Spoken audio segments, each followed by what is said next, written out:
Yeah, just excited to be able to compete a little bit longer. March basketball is just so much fun. We're playing good basketball, had a good win against Wyoming at home, coming off one of our better defensive games at Wyoming, or here versus Wyoming. The 20 wins are at the verge of is a big deal. Consecutive 20-win seasons is always, what we're trying to get. So we're going to have to go to Vegas and be prepared to take on a really good San Jose team, play hard, they're gritty. And can shoot the ball and score inside. So going to take a good week of practice to prepare, but excited for the challenge.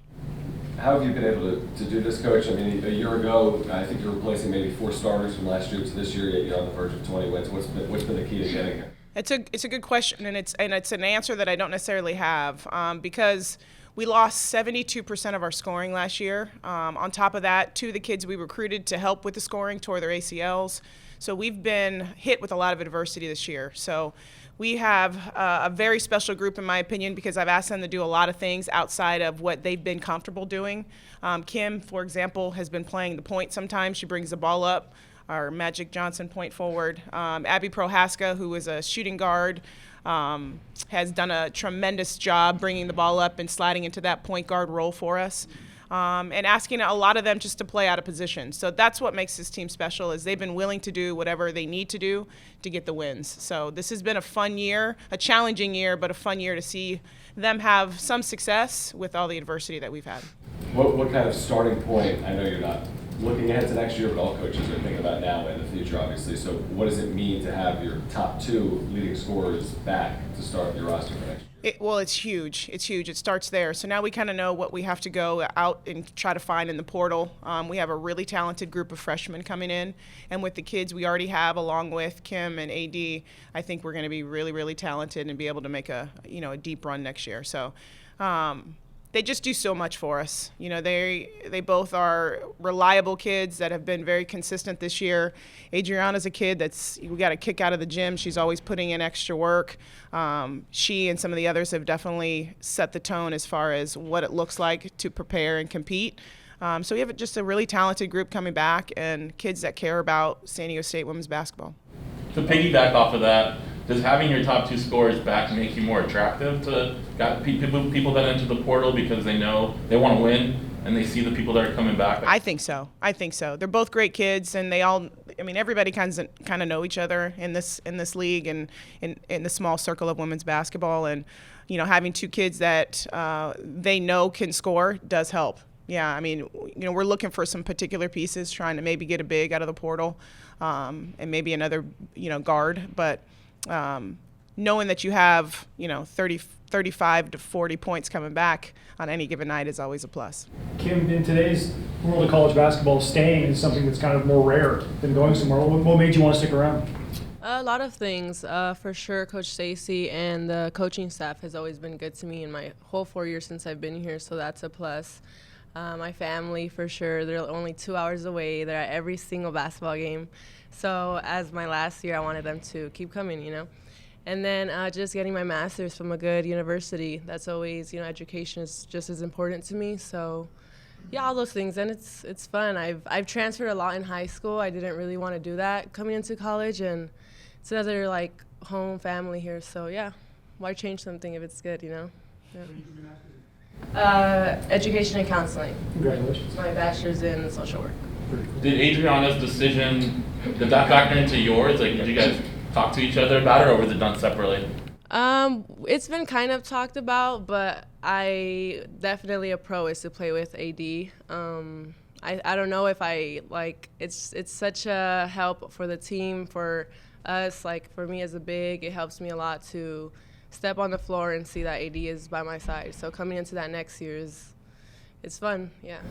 Might be a bit of a stretch, but if you're studying education and you have a bunch of freshmen coming in next year, do you see this as maybe a teaching opportunity for you to bring them along?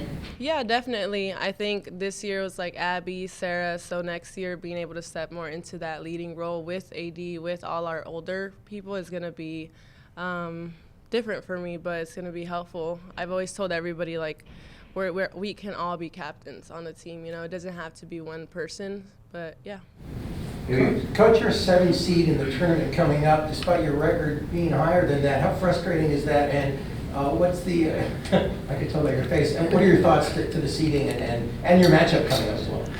It's funny you should ask, because the unbalanced schedule really hurt us this year. And so with the news of the men going to 20 games, I'm actually in favor of us going to 20 games because it ensures competitive balance for us. So in a league that struggles, our league struggles to get more than one in the NCAA, I want to make sure that our girls, San Diego State women's basketball, has the best opportunity to win the conference tournament, to have that opportunity. And by playing a balanced schedule, there wouldn't be any tiebreak. There still may be tiebreakers, but not the ones that we have now when you're only playing someone once and they get the nod because you didn't have an opportunity to beat them. Or even when it goes to the next level and one school is 2-1 versus the top three versus we're 2-2. So I just think it's for us, it makes more sense. Adversely, I don't think it makes sense for the men because they have opportunities to go out and get great wins, and then darn near every game in the Mountain West is a quad one opportunity. So I'm hoping that we can talk to the conference and see if we can make some changes. I might be in the minority, but I'm definitely a strong proponent for us going to 20 as well. Stacie, the transfer portal, is it as crazy in women's basketball as it is for men's basketball? It is. There's a lot of movement, not a lot of money. So the majority of the schools have that NIL to pay players, the big schools, the LSUs, those type of players that have a little bit more in the reserves to pay. But there is definitely a lot of movement, just not a lot of the NIL opportunities. And is the NIL situation at this level for women's basketball almost negligible, or how would you evaluate it? I think it's still evolving for us, and you're going to get some players that are going to get paid significant money. But where we are, we're just trying to help our student athletes as best we can, and we were able to give them a little more this year, and I hope that trend continues. But it's those elite athletes, the top level, that are getting the money that some of the the men are getting. But it's a different level. We're not there yet, but it is definitely a factor. If you look at the Mountain West Conference men's side, some teams have really gotten healthy, become powers, because they were able to dip down and they could find lower Division I or in some cases Division II players that could play at this level and play well. Yeah. Look at what Utah State's done. Sure. Is that possible in women's basketball? It is, and it's something that I maybe need to look a little more into those other divisions, But Adriana was a transfer, Abby Prohaska was a transfer, Jada Lewis was a transfer. So we've done well in the transfer portal, and even the year before that, when we had a really good year, a lot of those kids came in and were transfers. So San Diego State is a very attractive program. So we're going to be very picky with who we take because we have such a big group and a great group coming back. But that's a good spot to be in. Coach's perspective, Caitlin Clark, the player, Caitlin Clark's legacy and impact on women's basketball. Both are fantastic. I mean, it's not just her, but I definitely think she's the one holding the flag right now.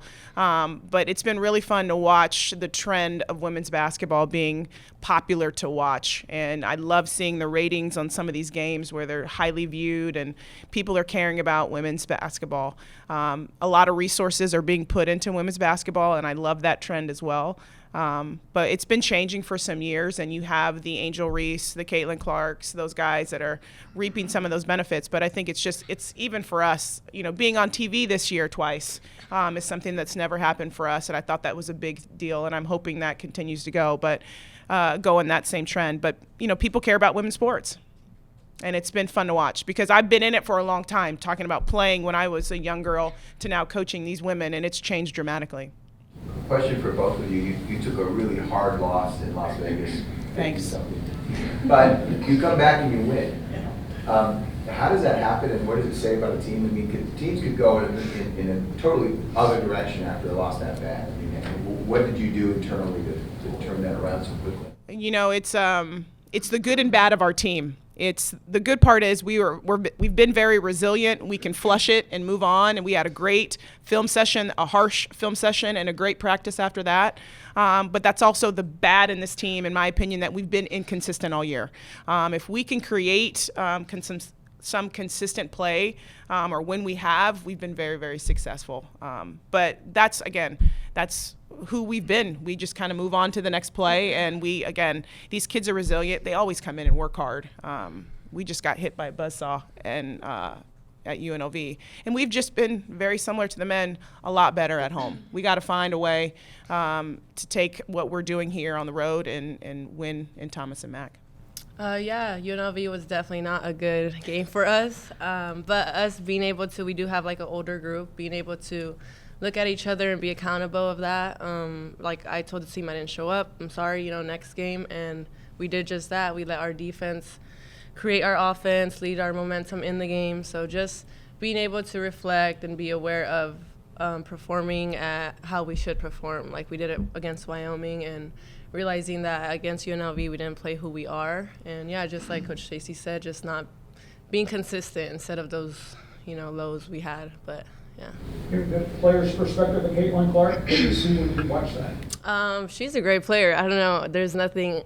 I don't think you can say she's not. Like, she's done a lot for the game too. Just like everyone at that level has. Juju, Angel Reese, Haley, all those players. My props go to them. I mean, she's just fun to watch. Yeah. What about her skill? I don't know. She's a bucket. She can shoot from the logo. She can drive on anybody. She also is a great facilitator for the team. She's had so many triple doubles this year. And yeah, just enjoy watching her. I will say this because I have a daughter who's now in that grassroots age. There's so much more opportunity for those young women to play than there was when I was coming up. So it's fun to watch my daughter Kennedy be able to, have some skills training, have some, AAU opportunities. I didn't have any of that in San Diego until I was in high school, leaving high school, to be honest, in the late 90s. Early 90s. I'm sorry, I'm not that old. Or I'm not that young, rather. I'm not that young.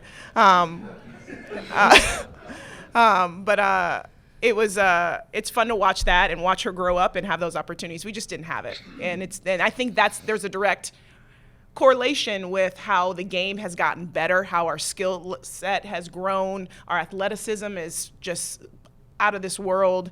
And I think it's because we are training at an earlier age. On the flip side of that, I still think we need to have fun with it and not devote so much time just to be playing basketball for that young age. But that's a whole nother conversation. But I do think there's more opportunities for these younger girls to grow the game. Coach, you mentioned one hot topic in the Mountain West about 20 regular season games, but another one is where the conference tournament is played. On the men's side, it hasn't had much of an impact. But on the women's side, with UNLV being so good, would you like to see it move to a... Absolutely. It was interesting because a couple years ago when we were having conversations, there was some type of issue with Vegas, some convention, and we were talking about moving it here. And all of the men's coaches were like, absolutely not. It's a huge home court advantage. And it probably is, but I feel it's the same way there at Thomas and Mack. So there have been talks. I don't know where we are, but I am hoping that. I like Vegas. I just, would love to play on a different court. Move it to Wyoming. Move it to Laramie. Yeah. No, thank you. Exactly. Stacie, the men's program talks a lot about culture and how they've said it for 25 years. With your success now, do you feel like that's attributable to culture and it took a few years to get that set? You can't just do it. It takes a while, and it takes the right group of kids, sitting on the right seats of the bus. That changed probably 3 years ago, and we saw the results last year. And again, with all the issues that we had this year, the culture, I think, stood strong because we were really scrambling in the beginning to figure out who we were going to be and what our identity was without a point guard and a true post player. So we are so undersized every time we step on the floor. We probably, we don't have as many athletes, but we have kids that are just tough. And the culture, like you talked about, is them in the locker room leading themselves and not always having to be led by me. They got together and said, this is unacceptable, that performance at UNLV. I messed up, or I could have been better, and holding themselves accountable. And I think that's the culture that we've developed and still have maintained. You guys swept San Jose State in the regular season. There's the old adage that it's always hard to beat a team 3 times in a season. Do you buy that, and what do you guys need to do to make sure that you're on top of the game on Sunday? I don't know if I buy that, and we barely beat them at San Jose. It was the last second shot, but they're a good team. Their record doesn't reflect that, but they're a really good team. They're coached really well. They play really hard, and they can score all 3 levels. So we're going to have to be prepared. I hope my team is not looking past them because they're a very good team. And they have nothing to lose, and they're going to come out and play hard. They made a little run in the conference last year, won a couple games, so I'm aware of that. I'm studying the film and going to make sure that we are prepared. And I think we have a good group that's going to go out and compete. Question for both of you. I know you both believe that a run to the conference tournament championship is possible. What's it going to take to make that happen? A defensive effort like we played in our last outing. I mean, that was probably the best defensive game we've played. I told Kim it was the best game she's ever had in an Aztec uniform, I thought.